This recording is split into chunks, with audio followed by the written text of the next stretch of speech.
سلام سلام حجة قاعدة أحمد نفتي كلاس كم كتصلينا بعد ما يناب searching engine كنأتينا إلى نيرة تهنا كن searching engine لكنا قرب لطرفنا أغنى إيميل على الوامو بفلاي كافت فيديو قدح كله زقود لا نيشتي سلزلوا نعين كريكمي بسترفها كالوت وحدات استرفنا له همز نريلا سيسين بي سيسين كربينا قم نبلها تنسترفها ودينا أبزال تركا ناي searching engine كنرينا مالتي مبار أبزي حجي لو ما عند نريو بزعما سيسين بي سيسين نجمر سيسين مالت انتايو قدحنا إيميل ناف حدا سب كتلخ كلها ناف قال سب جنكا التي قال صحف قالو سب كريو خيل كله التي بي سي سي كخون كله جن اتقدحتي ناف قال سب تسدلو لها جن التي سبتي أيريوني تسدد قالو سب قال سب مزرعيو يفلتني جز بس هيك زي كنا هجنا وأوفيسات كنسدد كلنا قداح ناب ممحدار قداح ناب كستاي نابلنا نصحف نيرنا أب سرح كنسرح كلنا حجها أمزها لكعكم مالتي حجي قداح يلكا خيط صحافكا جن تافوت كوب ناب قال أوفيس نهراس جيركا خاطا بي سي سي تخون على مالتي كان زي نمنتاي لطقمنا ندحريلنا زي سي سي بي سي سي بس هيك زي أب سرح أتي ننحججك تسددد مو جن كل شع سالساي أكل مسها خمس تسدددك رقصنيا زخون ملأخت خمزلون مفلات زفقد عينت خون مالتي جنانت حدا عمها هلمو كلتا سرحتنياتات كهلو حجي اتم كلتا سرحتنياتات استسدددو سديدلو نيرندي إلو مثلا صقيلهم أي مزحن قال خيبل اندهر سيسي اندهر جيركرالو جن كوب كون عمها خمس دجكالو يفلطمو دحر أب كم ساعات أب كم بوتا بزي ساعات زي ناي تسديدلو كلي نيرو نعها سلاخلك ساب زريو له إلو كأمنلك خيل مالتي تحنتي تابي سيسي جن بفلاي كا خمزي نهس تخسدلي جن رأياتا تاسدد كوس بوت دي سديدلو قلخت ولدحدلها نعو سديدكا جن كوبي نتحاد أكل تسدد شعور زخون جزي أهزد ليكا قلنا تسلسي أكل حجي ديد ليكا خمس ديد ليون دهر كوينو تقد فو مالتي نجي مبار كرينا أبي وغانين ركبا مالتي حجي نذكر دهر كوينا زين تسداديدنا لنا همزا إلا تسداديدنا كنسنا انتاي نقبر أبزيا كومبوز تبل نطوق أبزيا كومبوز مسبلنا جاءنا زيا كعبيا زبو جيرنا هنريوم مالتي أبزيا بوتا زيا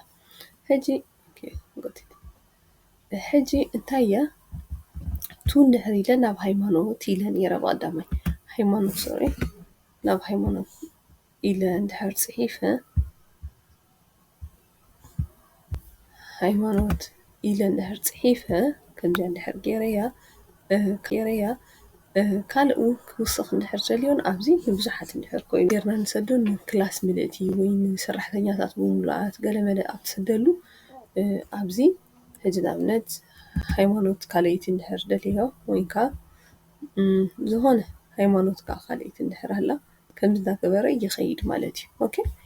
እዚ ስቂልካ ብሓፈሻ ንኩሉ ሰብ ክትፅሕፍ ከለካ ሽዑ ኣብዚ ዲር ኦል ኢልካ ትፅሕፍ ማለት እዩ ዲር ኦል ኢልካ ናይ ኩላ እንታይ ሽሙ ወይንካ ሕጂ ንኣብነት ኢንቪቴሽን እንድሕር ኮይኑ ዲነር ኢንቪቴሽን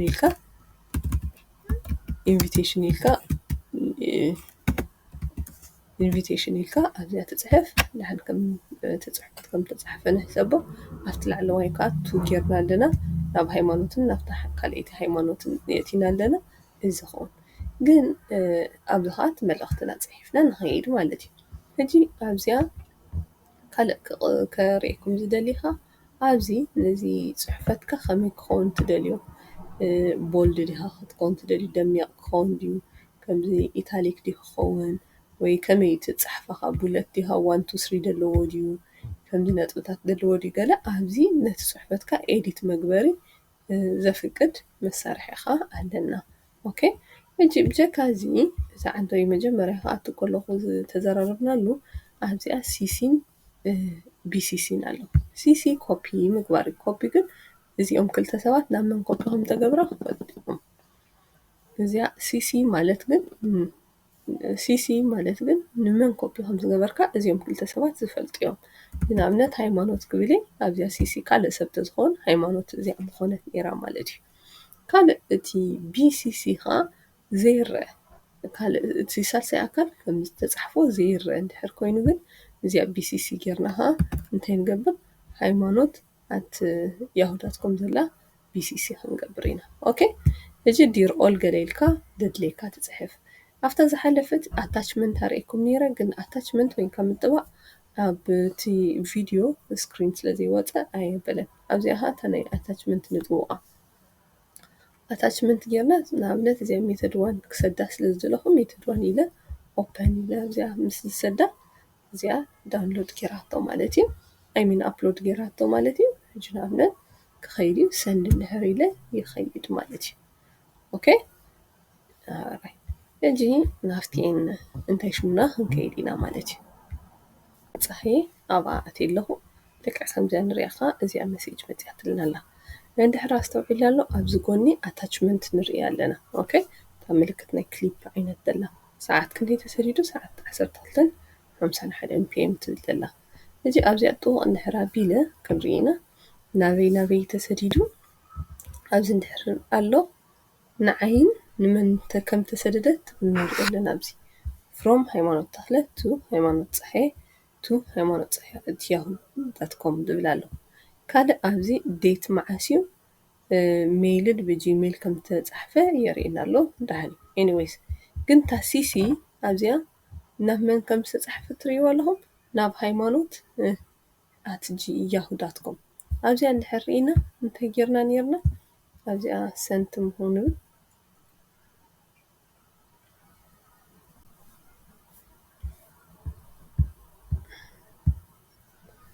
እዚ እንድሕር ርኢናዮ እዚኣ እንድሕር ከፊትና ናብ መን ሰዲድና ነርና ናብ ሃይማኖት ኣብዚኣ ከምዚኣ ክገብረ ናብ መን ሰዲድና ናብ ሃይማኖት ፀሓይን ናብ ሃይማኖት ኣት ያሁን ሰዲድና ሕጂ ነፍሲ ወከፈን ስለ ዝሪኦኦ እዘን ክልተ ብሓንሳብ ዘይጋለፅ ገበርክዎን ንናተን ጥራሕ እየ ንሪኣ እምበር ነቲ ናይ ካልእ ሰብ ኣይርኣያን እዩ ሲሲ ግን ኮፒ ትቕዳሕ ግን ኣብዚኣ ንሃይማኖት ፀሓየ ትከይድሉ እቲ BCC ግን እቲ ተሓቢኡ ኸ ኣሎ BCC ዝብልካ at yahoo.com ስለዚ ብዝተኻለና መጠን እንታይ እዩ ከረድእ ደልየ ዘለኹ እቲ ብሓንሳብ ትዊልና ብዙሕ ዝፀሓፍናዮ ካብአን እቲ ነፍሲ ወከፍ ሰብ ጥራሕ እዩ ዝበፅሖ እቲ ካልእ ዝተሰደደሉ ሰብ ኣይፍለጥን እዩ ኣይትሪኦን ኢኻ ኦኬ ኣብታ ሲሲ ትብል ዘላ ግን ንመን ከም ዝተሰደደ ኮፒ ናቱ እቲ ዝተፀሓፍከ ካልእ ኣካል ዘይምልከቶ እውን ክትሰደሉ ትኽእል ኢኻ እታ BCC ኸዓ እንታይ እያ ትኸውን ኮፒ ትሰደሉ ኣለኻ ግን እዚ ኣካል እዚ ዝሰደድካሉ ኣካል ከም ዝተሰደደ ኣይፈልጥን ሕጂ ኣብዚኣ እንድሕር ርኢናዮ መን ንኽልተ ሰብ ከም ዝተሰደደ እዩ ትፈልጥ ንዓናን ነታ ሲሲ ኢልና ፀሓፍናላን ከም ዝተሰደደ እዩ ትፈልጥ ማለት እዩ ኦኬ ሕጂ እዚኣ እቲ ኣነ ክጥቀመሉ ዝኽእል ኢሜል ኣድረስ ናተይ ጥራሕ ስለ ዝኾነ ቁርባ ሽጋር ናይ ካልእ ሰብ ከርኢኩም ዘይምኽኣለይ እንደዘይ ኮይኑ ግን እሱ ካልእ እዚ ኣታችመንት ከመይ ጌርና እቲ ኣታችድ ዝኾነ ከመይ ጌርና ንኸፍት ንኽእል ኣብዚኣ ምልክት ዳውንሎድ ኣላ ወይንካ ስኢልና ጥቡቕ ብምባል ንኸፍቶ ልክዕ ጥቡቕ ምስ ኣበልና ምስ ከፈትናዮ እንታይ ከርእየና ከምዚኣ ፔጅ ከርእየና ሽዑ እዚኣ ናይ እዚኣ ሴቭ ክትገብራ ኣብዚ ላፕቶፕካ እንድሕር ደሊኻ ወይ ኣብ ናትካ ዴስክቶፕ ክትገብራ ተደሊኻ እዚኣ ዳውንሎድ ትብል ምልክት ብምጥዋቕ ንቕፅል ማለት እዩ ኦኬ ዳውንሎድ እንድሕር ኮይና ኣብዚኣ መፅያ ኣላ ኣብቲ ፋይል ሕጂ ልክዕ ምስ ኣተወት ከርእየና እዩ ከም ዝመስል ከዓ ኣብቲ ኮምፒተርካ ምስ ሴቭ ምስ ኮነት ማለት እዩ እዚኣ ትመስል ኣብ ሓደ ፋይል ሜተድ 111 ፒንግ ዝብል ዘሎ ከምኣ ተጌራ ተቐሚጣ ኣላ ማለት እዩ እዚ ጊዜያዊ መኽፈቲ እዩ ስኢልካ ጥቡቕ እንድሕር ኣቢልካዮ ማለት እዩ እዚኣ ኸ ኣቱ ድራይቭ ማለትካ ናብ ድራይቭካ ሴቭ ክግበር ምስ ትደልዩ እዩ ኤኒዌይስ እዚ ንመስላትን ብቐዳማይ ኣፍቲኣ ገዲፍናየን እንድመፃና ማለት እዩ ብዛዕባ ኢሜል ብሓፈሻ ግን ዝተረፈና ኸ ከም ሓሳብካ ጥንቃቐታት ናይ ኢሜል ከዓ ክንፈልጥ ኣለና ጥንቃቐታት ናይ ኢሜል ብሓፈሻ ኢሜልካ ክትጥንቀቐሉ ኣለካ እንተዘይተጠንቂቕካ ወይ ብቫይረስ ወይንካ ካልኦት ሰባት ናትካ ውልቃዊ ሓበሬታታት ኣብ ሓደጋ ከእትዉካ ክእሉ በዘን ክልተ ምኽንያታት ማለት እዩ ብሰንኩ ከዓ ሕጂ ብዝተኻለና መጠን ኣብ ኢሜልና ዝመፅእ ዝኾነ ሕጂ ንኣብነት እዚኣ ከምዚኣ ምልክት ኣታችመንት ዘላታ ክመፀና እንከሎ ብፍላይ ደይንፈልጦ እዚኣ ሕጂ ምሽ ንፈልጣ ኢና ንሃይማኖት ደይንፈልጦ ኣካል ምዝኸውን ደይምቕባል ኦኬ እንድሕር ንፈልጦ ኮይኑ ግን ስኢልና ክንከፍቶ ንኽእል ኢና እቲ ንዓና ዝሰድልና ሰብሲ ቫይረስ ከም ዘይሰድድ ስለንፈልጥ ካልእ ብዝበዝሐ ግዜ ኣብቲ ኣታችመንት ቫይረስ ገይሮም ስለ ዝሰዱልካ ዘይትፈልጦ ኢሜል ኣድረስ ዘይምቕባል ስላይድ ሾው ከይገበርኩ ገይረልኩም